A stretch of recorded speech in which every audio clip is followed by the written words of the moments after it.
علماء کا جو ادب و احترام، اس کے حوالے سے جو ان کے پاس بیٹھنا ہے وہ بھی ہمارا فائدے سے خالی نہیں ہے۔ سید عالم نور مجسم شفیع معظم صلی اللہ علیہ وسلم نے ارشاد فرمایا کہ سنن ابن ماجہ کے اندر موجود ہے، میرے آقا علیہ السلام ارشاد فرماتے ہیں ان الناس یجلسون من اللہ یوم القیامہ، کہ قیامت والے دن لوگ، وہ مومن، وہ اللہ کے قرب میں بیٹھے ہوں گے قیامت والے دن۔ اب جو اللہ کے قرب میں بیٹھے ہیں وہ کیسے بیٹھے ہیں، کیوں بیٹھے ہیں؟ میرے آقا علیہ السلام فرماتے ہیں علی قدر رواحہم الی الجمعات، کہ وہ جو اللہ کے قرب میں بیٹھے ہیں کہ اسی ترتیب سے بیٹھے ہوں گے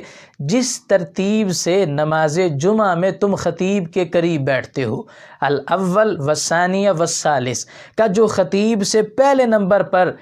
قریب بیٹھا ہے اسے اللہ کا پہلے نمبر پر قرب ملے گا، جو دوسرے نمبر پر ہے وہ دوسرے نمبر پر ہوگا، جو خطیب کے تیسرے نمبر پر ہے اسے اللہ کا قرب تیسرے نمبر پر میسر آئے گا۔ جیسے وہاں پر اللہ کی شان کے لائق ہمیں اپنا قرب دینا ہے وہ مراد ہے۔ تو اب دیکھیں کہ کیسے سرکار علیہ السلام نے جو اللہ کا قرب اور جنت کا ماحول ہے اس کا گزٹ بیان کیا، تو تشبیہ سرکار نے نماز جمعہ میں خطیب کے قریب بیٹھنے کی ارشاد فرمائی۔ تو جس خطیب کے قریب بیٹھنے کو سرکار علیہ السلام نے جنت میں جو اللہ کا بندے کو قرب میسر آئے گا اس کے ساتھ تشبیہ دی اور اس کی پوری منظر کشی فرمائی، تو جس کے پاس بیٹھیں تو جنت کا قرب مل رہا ہے، اللہ کا قرب مل رہا ہے، تو اندازہ لگائیں اس عالم دین کی اپنی قدر و منزلت وہ کتنی ہوگی۔ تو یہ جن کے قریب بیٹھنے سے جنت میں بیٹھنے کا ماحول ترتیب پاتا ہے، اور ان کے پاس آئیں تو پھر